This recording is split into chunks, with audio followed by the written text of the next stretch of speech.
Jon Jones, he's hacked the process.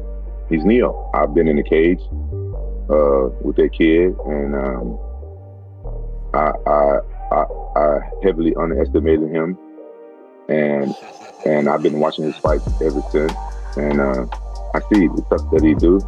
He was doing stuff that nobody was doing. Nobody was doing spinning elbows, even though they was illegal because it was in the back of your head. But it was a good technique when nobody's doing stuff like that. And this is the way he controls. Rapaziada do canal MMA Fitness Brasil, podemos ver aí que o Rampage Jackson, rapaziada, falou bastante coisa do Jon Jones, falou que ele é um pouco maldoso, falou que ele não tem como ser vencido, falou do Tom Aspin, falou do Alex Poitin, falou de um monte de gente, rapaziada. Vou deixar aqui pra vocês, acompanhem comigo aqui o vídeo que tá sensacional, rapaziada. Mas antes, você ainda não é inscrito no canal, se inscreva aí pra estar fortalecendo o projeto, valeu? Tamo junto, é nóis. When I fought Jon Jones, I don't know if you guys remember, I remember people say, "Oh, who you fighting next?" I was like, Jon Jones. I was like, who was that? It was like, who was that?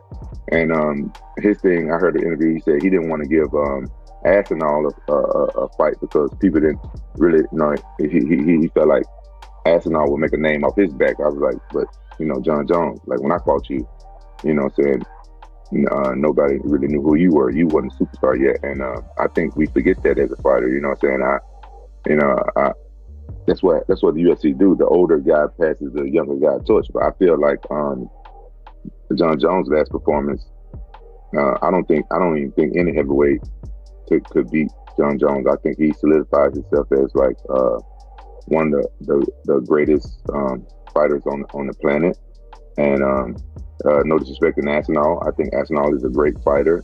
I'm a fan of his as well, but I figured Stipe would be a tougher challenge than Aspinall. Really? You think Stipe's a tougher fight for Jon than Aspinall? Aspinall's like 11 years old or 12 years old, 12 years younger. Sorry.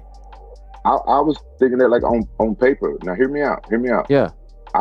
I think Jon Jones is the Neo of MMA. He's Neo. Don't hate me for asking this question. Motherfucker, you ain't never seen Matrix, one of the best motherfucking movie series ever made.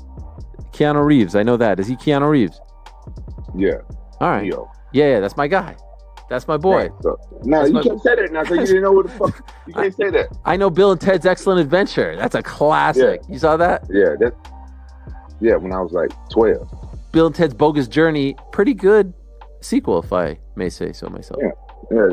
Anyway, what does that mean, Neo, though? For those that may know, of course I know what you're talking about, but for the audience out there who don't know who Neo is or what he's about. I think the reason why Jon Jones has been so successful in MMA and been dominating for so long is because his mind is super strong. You know, I've been in the cage with that kid, and I heavily underestimated him, and I've been watching his fights ever since. And I see the stuff that he do. He was doing stuff that nobody was doing. Nobody was doing spinning elbows, even though they was illegal because it was in the back of your head. But it was a good technique when nobody's doing stuff like that. And this is the way he controls the octagon, the way he does everything. His mind is really strong. And I've been telling people for years, I think MMA is 95% mental. And I used to be able to tap into that mental game a lot more when I was younger with less injuries. And he's figured out a way to bypass those doubts and stuff.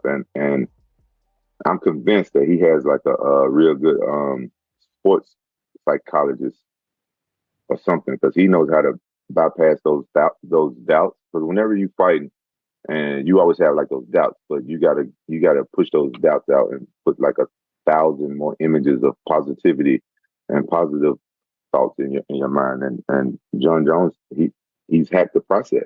He's Neo.